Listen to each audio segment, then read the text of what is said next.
Army ಯೋಧ Malinga bubbly, ನ್ಯಾಯವಾದಿಗಳ ಸಂಘದ ಮಾಜಿ ಉಪಾಧ್ಯಕ್ಷರು ಹಾಗೂ ಹಿರಿಯ ವಕೀಲರಾದ IM ಹಿರೇಮಠ್, ಇನ್ನೋರ್ವ ಹಿರಿಯ ವಕೀಲರಾದ PS ಮಲ್ಲಾಪುರ್, ಸಾಹಿತ್ಯ ರತ್ನ ಪ್ರಶಸ್ತಿ ವಿಜೇತ ಸಿದ್ದು ಮಹಾರಾಜ್, ಗಾಯಕರಾದ ಭೀಮಸೇನ್ ದುರ್ದುಂಡಿಯವರು ಹಾಗೂ ಸಂಸ್ಥೆಯ ಸಂಸ್ಥಾಪಕರು ಲಕ್ಷ್ಮಣ ವಾಯು ಅಡಿವುಡಿ ಈ ಗಣ್ಯಮಾನ್ಯರನ್ನು ಆರ್ಮಿ ಮತ್ತು ಪೊಲೀಸ್ ಪೂರ್ವಭಾವಿ ತರಬೇತಿ ಶಿಬಿರಾರ್ಥಿಗಳು ಚಪ್ಪಾಳೆಯೊಂದಿಗೆ ಸ್ವಾಗತಿಸಿ ಮೈದಾನಕ್ಕೆ ಬರಮಾಡಿಕೊಂಡರು.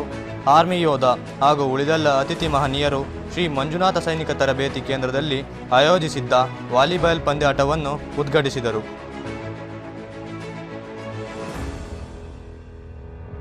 ಆರ್ಮಿ ಯೋಧ ಮತ್ತು ಹಿರಿಯ ವಕೀಲರು ಹಾಗೂ ಜನಪದ ಸಾಹಿತಿಗಳು ವಾಲಿಬಾಲನ್ನು ಸರ್ವಿಸ್ ಮಾಡುವ ಮೂಲಕ ಪಂದ್ಯಾವಳಿಯನ್ನು ಚಾಲನೆ ಮಾಡಿದರು.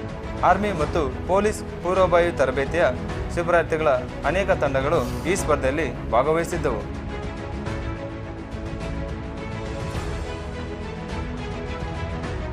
ಕ್ರೀಡೆಯಲ್ಲಿ ಸಾಕಷ್ಟು ಮಹಿಳಾ ಶಿಬಿರಾರ್ಥಿಗಳ ತಂಡಗಳು ಭಾಗವಹಿಸಿದ್ದು, ಅದರಲ್ಲಿ ಅಂತಿಮವಾಗಿ ವುಮನ್ ಮಿಲಿಟರಿ ಪೊಲೀಸ್ ಪೂರ್ವಭಾವಿ ತರಬೇತಿಯ ಶಿಬಿರಾರ್ಥಿಗಳ ತಂಡ ಪ್ರಥಮ ಸ್ಥಾನ ಪಡೆದುಕೊಂಡಿತು.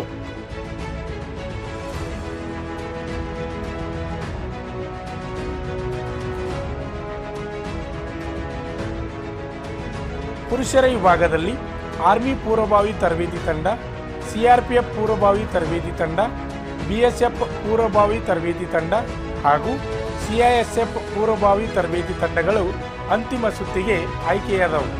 ಈ ವಾಲಿಬಾಲ್ ಕ್ರೀಡೆಯಲ್ಲಿ ಆರ್ಮಿ ಪೂರ್ವಭಾವಿ ತರಬೇತಿ ತಂಡವು ಪ್ರಥಮ ಸ್ಥಾನವನ್ನು ಪಡೆದುಕೊಂಡಿತು. ಈ ತಂಡದಲ್ಲಿ ಭೀಮ್ಸಿ ಗದಾಡಿ, ಶಿವಕುಮಾರ್ ಓಲಿ, ಯಲ್ಲಲಿಂಗ ಪೂಜಾರಿ, ಕಿರಣ್ ಕುದರಿ, ಸುಹಾಸ್ ಮತ್ತು ರಾಥೋಡ್ ಈ ಕ್ರೀಡಾಪಟುಗಳು ಭಾಗವಹಿಸಿದರು. ದ್ವಿತೀಯ ಸ್ಥಾನವನ್ನು CRPF ಪೂರ್ವಭಾವಿ ತಂಡವು ಪಡೆದುಕೊಂಡಿತು. ಈ ತಂಡದಲ್ಲಿ ಮಂಜುನಾಥ್ ಆರ್ವಾಳ, ಬಸವರಾಜ್ ಹುಕ್ಕೇರಿ, ಶರಣು ಜವಳಿ, ರಾಜು ವಲಿಕರ್, ಮಲ್ಲಿಕಾರ್ಜುನ್ ಬಂಟ್ರಿ, ವಿಕಾಸ್ ಗುಲ್ಬರ್ಗ ಈ ಕ್ರೀಡಾಪಟುಗಳು ಭಾಗವಹಿಸಿದರು. ತೃತೀಯ ಸ್ಥಾನವನ್ನು BSF ಪೂರ್ವಭಾವಿ ತರಬೇತಿ ತಂಡವು ಪಡೆದಿತ್ತು. ಈ ತಂಡದಲ್ಲಿ ನವೀನ್ ಪುಟಾನಿ, ಸುನಿಲ್ KR, ಹರೀಶ್, ಪ್ರೇಮ್ ಕುಮಾರ್ ಗುಗಿಯಾಳ್, ರವಿ ತಳ್ವಾರ್, ಪ್ರವೀಣ್ ಕಾಟಾಪುರ್ ಈ ಕ್ರೀಡಾಪಟುಗಳು ಭಾಗವಹಿಸಿದ್ದರು. ಆರ್ಮಿ ಯೋಧನಿಗೆ ಸತ್ಕಾರ ಹಾಗೂ ವಿಜೇತ ತಂಡಗಳಿಗೆ ಬಹುಮಾನ ವಿತರಣಾ ಕಾರ್ಯಕ್ರಮಕ್ಕೆ ಶಿಬಿರಾರ್ಥಿಗಳು ಪ್ರೀತಿಯಿಂದ ಸ್ವಾಗತಿಸಿದರು.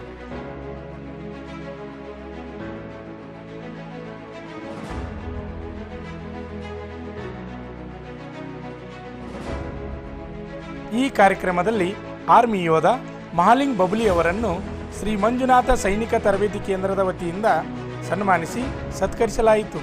ಹಿರಿಯ ವಕೀಲರಾದ IM ಹಿರೇಮಠ್ ಅವರನ್ನು ಸಂಸ್ಥೆಯ ವತಿಯಿಂದ ಸತ್ಕರಿಸಿ ಸನ್ಮಾನಿಸಲಾಯಿತು. ಜಾನಪದ ಸಾಹಿತಿಗಳಾದ ಸಿದ್ದು ಮಹಾರಾಜರನ್ನು ಸತ್ಕರಿಸಿ ಸನ್ಮಾನಿಸಲಾಯಿತು.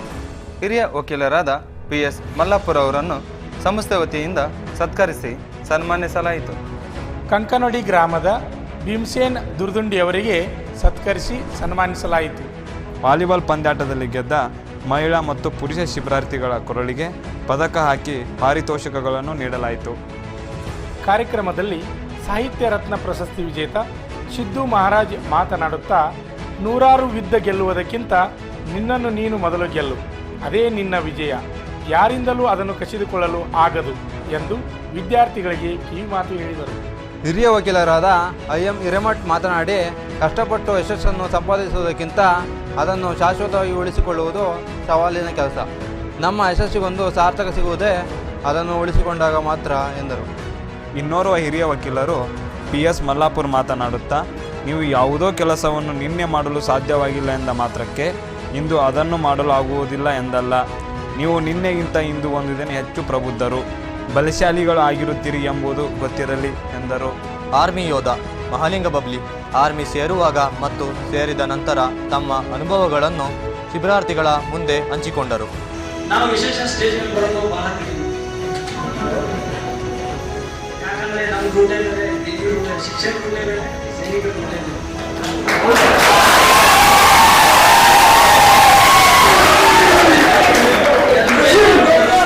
ಶಿಕ್ಷಣ ಆಗೋದು ಅಂತ ಹೇಳಿಸಿದ ಎಲ್ಲರೂ ಮಿಲಿಟರಿ ಹೋಗ್ತಾರಂತ ವಿಷಯ ಮಾಡ್ತಾರೆ. ದೊಡ್ಡ ದೊಡ್ಡ ನೇತಾಗಳು, ರಾಜಕಾರಣಿಗಳ ಮಕ್ಕಳು ಯಾರು ಹೋಗಲ್ಲ, ಹೋಗೋರು ಬಡ್ರು.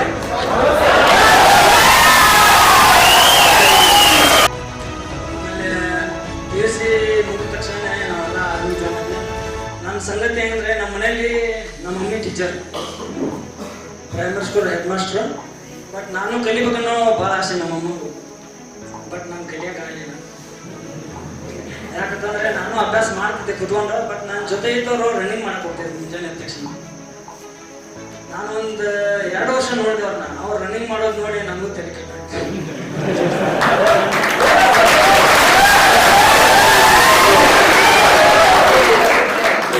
ನಾನು ಬರ್ತಿಗೆ ಹೋಗ್ಬಾರ್ದು, ಅವರು ನಮ್ಮ ಫ್ರೆಂಡ್ಸ್ ಜೊತೆ ಹೋಗ್ತಿದ್ದೆ ಹಂಗೆ ತಿರ್ಗಾಕ್ಕೆ. ಮುಂಜಾನೆ ನಾವು ವಾಕಿಂಗ್ ಆಗಲಿ ಸ್ವಿಮ್ಮಿಂಗ್ ಆಗಲಿ ಒಂದು ಮಾಡುವಂಥ ಅವ್ರು ಅಲ್ಲಿ ಕಲೆ ಇತ್ತು. ಅವ್ರ ಕಲೆ ಜೊತೆ ನಾನು ಒಂದು ಕಲಿಯಕ್ಕಂತೇಳಿ ನಾನು ಹೊಂಟೆ ಅವ್ರ ಜೊತೆ. ಆಮೇಲೆ ಆಯಿತು, ನಾನು 10 ದಿನ ಪ್ರಾಕ್ಟೀಸ್ ಮಾಡಿದೆ ರನ್ನಿಂಗ್.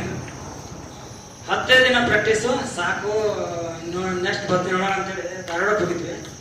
ಆ ಧಾರವಾಡ ಬರ್ತೇವೆ, ಅಲ್ಲಿ ಸಂಗತಿಯನ್ನು ನೋಡಿದ್ರೆ ನನಗೂ ಒಬ್ಬನ ಕೈ ಮುರಿತು, ಒಬ್ಬನ ಕಾಲು ಮುರಿತು. ಅಲ್ಲಿ ಬರ್ತೇವೆ ಸರಿಯಾಗಿ ಅಲ್ಲಿ ರನ್ನಿಂಗ್ ಬಿಡ್ತಾರಲ್ಲ, 100 ಜನ 50 ಜನ ಬಿಡ್ತಾರೆ. ಅಲ್ಲಿ ಸಿಕ್ಕಾಪಟ್ಟಿ ಒಬ್ಬರ ಮೇಲೆ ಒಬ್ರು ಬಿದ್ದು ಅವ್ರನ್ನ ಕಂಟ್ರೋಲ್ ಮಾಡೋಕ್ಕೆ ಆರ್ಮಿಯವ್ರು ಇರಲ್ಲ, ಪೊಲೀಸರು ಇರ್ತಾರೆ. ಬಟ್ ಪೊಲೀಸರ ಕೈಯಲ್ಲೂ ಅಷ್ಟೊಂದು ಕಾನೂನು ಇರಲ್ಲ. ಆರ್ಮಿಯವ್ರು ಅಂದ ತಕ್ಷಣ ಅವರೇ ಕಂಟ್ರೋಲ್ ಮಾಡ್ತಾರೆ. ನೀವು ಯಾವಾಗಲೂ ಹಿಂದೆ ಸರಿಬೇಡಿ, ಮುಂದಿಟ್ಟ ಹೆಜ್ಜೆನ ಹಿಂದೆ ತೆಗಿಯಕ್ಕೆ ಹೋಗ್ಬೇಡಿ. ಆರ್ಮಿ ಭರ್ತಿ ಆಗ್ಬೇಕು. ಮುಂದೆ ಅಪ್ಪ ಅಮ್ಮನ ಮಾತ್ರ ಮರಿಬೇಡಿ. ಯಾಕಂತಂದ್ರೆ ನಿಮ್ಮನ್ನು ಹುಟ್ಟಿಸಿ ಬೆಳೆಸಿ ಇಷ್ಟು ದೊಡ್ಡವನ್ ಮಾಡಿ ನೀವು ನಡುವೆ ನೀರಲ್ಲಿ ಬಿಡ್ತಿರಲ್ಲ ಅವ್ರನ್ನ, ಅದೊಂದು ನಂಗೆ ಸರಿ ಅನ್ಸೋಲ್ಲ. ನಾನೊಂದು ಸೇವೆನ 18 ವರ್ಷ ಬಿಟ್ಟು ಬರೋಕೆ ಒಂದು ಕಾರಣ ಅಂತಂದ್ರೆ ನಮ್ಮ ಅಪ್ಪ ಅಮ್ಮ ಅಂದ್ರೆ ನನ್ನ ಮಕ್ಕಳು ಇವ್ರು ನೋಡ್ಕೋಬೇಕನ್ನೋ ಆಶಯದಿಂದ ನಾನು 18 ವರ್ಷ ಮಾಡಿ ಬಂದೆ.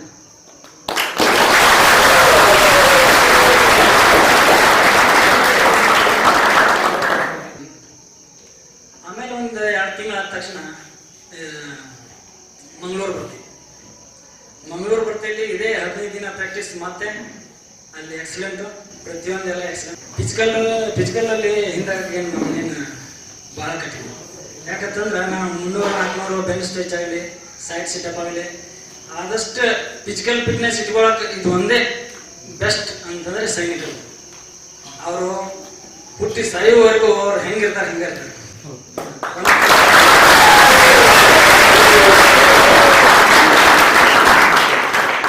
ಕುದುರೆ ಇದ್ದಂಗೆ ಅವರು, ರೇಸಿಂಗ್ ಕುದುರೆ ಇದ್ದಂಗೆ ಅವರು. ಆ ಕುದುರೆ ಮಲಗೋದಿಲ್ಲ, ಯಾವಾಗ ನಿದ್ದೆ ಮಾಡೋದಿಲ್ಲ. ಆ ಥರ ಸೈನಿಕರು. ಆ್ಯಕ್ಚುಲಿ ನಾನು ಫಸ್ಟ್ ಭರ್ತಿ ಆದಾಗ ಮಹಾರಾಷ್ಟ್ರಕ್ಕೆ ಹೋಗಿದ್ದೆ. ನಂಗೆ ಸರಿಯಾಗಿ ಹಿಂದಿ ಬರ್ತಿರ್ಲಿಲ್ಲ. ಆದಷ್ಟು ಪ್ರಯತ್ನ ಮಾಡಿ ಹಿಂದಿ ಕಲಿಯೋಕ್ಕೆ. ಯಾರು ಹಿಂದಿ ಕಲಿತಿರೋ ಅವ್ರಿಗೆ ಸ್ವಲ್ಪ ಕಷ್ಟ ಅನ್ನೋದು ಕಡಿಮೆ ಆಗುತ್ತೆ. ಈಗ ನಾವು ಬರೀ ಲ್ಯಾಂಗ್ವೇಜ್ ಅಲ್ಲಿ ಕನ್ನಡ ತಕ್ಷಣ ಅಲ್ಲಿ ಹೋಗಿ ಕನ್ನಡ ಮಾತಾಡೋರು ಸಿಗೋಲ್ಲ ನಿಮಗೆ. ನಿಮ್ಮ ಹತ್ರ ಇದ್ದವ್ರು ಅಷ್ಟೇ ಕನ್ನಡ ಮಾತಾಡೋರು, ಉಳ್ಕಿದ್ದೆಲ್ಲ ಬರೀ ಹಿಂದಿ. ಒಂದು 6 ತಿಂಗಳು ಹಿಂದಿ ಕಲಿಬೇಕಾದ್ರೆ ನಮ್ಗೆ ಭಾಳ ಕಷ್ಟ ಆಯ್ತು. ಎಷ್ಟು ಕಷ್ಟ ಆಯ್ತು ಅಂತಂದ್ರೆ ನಾನು ಯಾಕೆ ಮಿಲಿಟರಿಯಲ್ಲಿ ಬಂದೆ ಅನ್ನೋದು ವಿಚಾರ ಮಾಡಿ ಶುರು ಮಾಡಿ ನನ್ನ ಜೊತೆದವ್ರು ಇದ್ದವ್ರು 1-2 ಜನ ಬಿಟ್ಟು ಓಡ್ ಹೋಗ್ಬಿಟ್ಟು. ಬೈಲವಲ್ದವರು, ಆಮೇಲೆ ಬೈಲವಲ್ದವರು 3 ಜನ ಇದ್ರು. ಆಮೇಲೆ ನಾನೊಬ್ಬ, 4 ಜನ ಬೆಳಗಾಮರು, 4 ಜನ ಕೊಡಗು ಡಿಸ್ಟಿಕ್ ಡಿಸ್ಟ್ರಿಕ್ಟರಲ್ಲಿ ಒಬ್ಬನು ಓಡ್ ಹೋದ. ನಮ್ಮ ಕರ್ನಾಟಕದಲ್ಲೂ ಅವನು ಓಡ್ ಹೋದವನ್ನ ಮತ್ತೆ ಹಿಡ್ಕೊಂಡ್ ಬಂದಿದ್ವಿ. ನೌಕರಿ ಮಾಡಿಸ್ಲೇಬೇಕಂತಲ್ಲ, ಇನ್ನೂವರೆಗೂ ನೌಕರಿ ಮಾಡ್ತಿದ್ದ. ಬಿಟ್ಟು ಓಡ್ ಹೋದವನ್ನ ಕರ್ಕೊಂಡ್ಬಂದ ನೌಕರಿ ಮಾಡಿಸಿದ್ರೆ ನಮ್ಮ ಜೊತೆ ಯಾರಪ್ಪ ಇರೋರು 4 ಜನ ಬೆಳಗಾಮರು. ಅವ್ರಿಗೆ ಅಂದ್ರೆ ಕೊಡಗದವ್ರ ಜೊತೆ ಜಾಸ್ತಿ ಅವ್ರ ಲ್ಯಾಂಗ್ವೇಜ್ ಬೇರೆ, ನಮ್ಮ ಬಗ್ಗೆ ನಾಸಿಕಲ್ಲಿ ಟ್ರೈನಿಂಗ್ ಮಾಡ್ತೀವಿ. ಒಂದು 8 ತಿಂಗಳು 10 ತಿಂಗಳಾಯ್ತು. 6 ತಿಂಗಳಾದ ತಕ್ಷಣ ಒಂದು 1 ತಿಂಗಳು ಲೀವ್ ಕೊಟ್ಟಿದ್ರು. ಬಂದು ಮನೆಯವ್ರ ಹತ್ರ ಅಗದಿ ಸ್ಟೈಲಲ್ಲೆಲ್ಲ ಅಡ್ಡಾಡಿ ಹೋಗ್ಬಿಟ್ಟು ಆಮೇಲೆ ಹೋದ ತಕ್ಷಣ ಮತ್ತೆ ಇದ್ದಿದ್ದೇನೆ ಬಿಟ್ಟಿದ್ದಲ್ಲ. 1 ದಿನ ಲೇಟ್ ಆದರೆ 15 ದಿನ ಮತ್ತೆ ಪೇಪೈನ್ ಮಾಡ್ತಾರೆ. ಪೇಪೈನ್ ಅಂತಂದ್ರೆ ನಿಮ್ದು ಅಮೌಂಟಲ್ಲಿ 15 ದಿನ ಪೇಮೆಂಟ್ ಕಟ್ ಮಾಡ್ತಾರೆ. ಆಮೇಲೆ ಏನಾದರೂ ಒಂದೊಂದು ತಿಂಗಳು ಬರಲಿಲ್ಲ ಅಂತಂದ್ರೆ ನಿಮ್ಗೆ ಮನೆಗೆ ಪೊಲೀಸರು ಕಳಿಸ್ತಾರೆ. ಆದಷ್ಟು ಪ್ರಯತ್ನ ಮಾಡಿ ಪೊಲೀಸರು ಕಳಿಸುವಂಥ ಅವಶ್ಯಕತೆ ನಿಮ್ಮಲ್ಲಿ ಬರಬಾರ್ದು.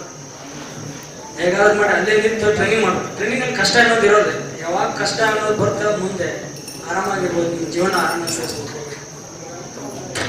ನಂದು ಇಲ್ಲಿ 1 ವರ್ಷ ಟ್ರೈನಿಂಗ್ ಮಾಡಿ ಡೈರೆಕ್ಟಾಗಿ ರಾಜಸ್ಥಾನಕ್ಕೆ ಹೋದೆ. ರಾಜಸ್ಥಾನದಲ್ಲಿ ಒಂದು 6 ವರ್ಷ ಸರ್ವಿಸ್ ಮಾಡಿದೆ. ನನ್ನ ಸರ್ವಿಸಲ್ಲಿ ಅಲ್ಲಿ ಒಂದು 2 ವರ್ಷ ಕಷ್ಟ ಆಯಿತು. ದಿನಾಲು 5 ಕಿಲೋಮೀಟರ್ ಓಡಬೇಕು. ಆಮೇಲೆ ಫಿಸಿಕಲ್ ಫಿಟ್ನೆಸ್, ಆಮೇಲೆ ಅದು ಇದು ಅಂತೇಳಿ ಸಿಕ್ಕಾಪಟ್ಟೆ ರಾತ್ರಿ ಡ್ಯೂಟಿ 24 hours ಡ್ರೆಸ್ ಇವೆ. ಈ ಡ್ರೆಸ್ ಅಂತೂ ಹಾಕೊಳ್ಳೋಗಿಲ್ಲ ರೀ. ಯಾವಾಗಾದರೂ ಒಂದಿನ ತಿಂಗಳಲ್ಲಿ 2 ತಿಂಗಳಲ್ಲಿ ನಿಮ್ಮ ಡ್ರೆಸ್ ಹಾಕೊಂಬರಪ್ಪ ಅಂತ ಕೇಳಿದಾಗ ಅದು ಡ್ರೆಸ್ ಇರಲಿಲ್ಲ, ಏನೂ ಇರ್ತಿರ್ಲಿಲ್ಲ. ನೀವು ಹಾಗೆ ಮಾಡಬೇಡಿ, ಏನು ಡ್ರೆಸ್ಸಿಗೆ ಹೇಳಬೇಡಿ. ಡ್ರೆಸ್ ಎಲ್ಲರೂ ಮೈಮೇಲೆ ಡ್ರೆಸ್ ಬರಬೇಕಿತ್ತು ಆರ್ಮಿಯನ್ನು.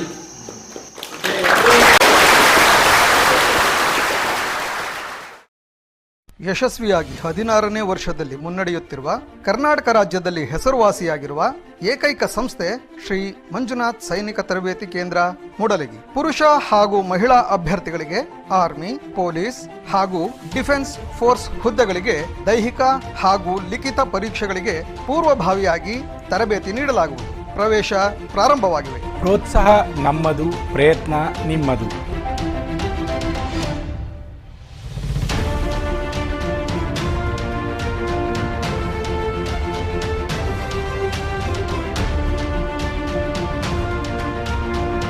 ಈಗಲೇ ನಮ್ಮ ಯೂಟ್ಯೂಬ್ ಚಾನಲ್ ಅನ್ನು ಸಬ್ಸ್ಕ್ರೈಬ್ ಮಾಡಿ, ಬೆಲ್ ಐಕಾನ್ ಮೇಲೆ ಕ್ಲಿಕ್ ಮಾಡಿ. ನಿಮಗೆ ಇಷ್ಟವಾದರೆ ಲೈಕ್ ಮಾಡಿ.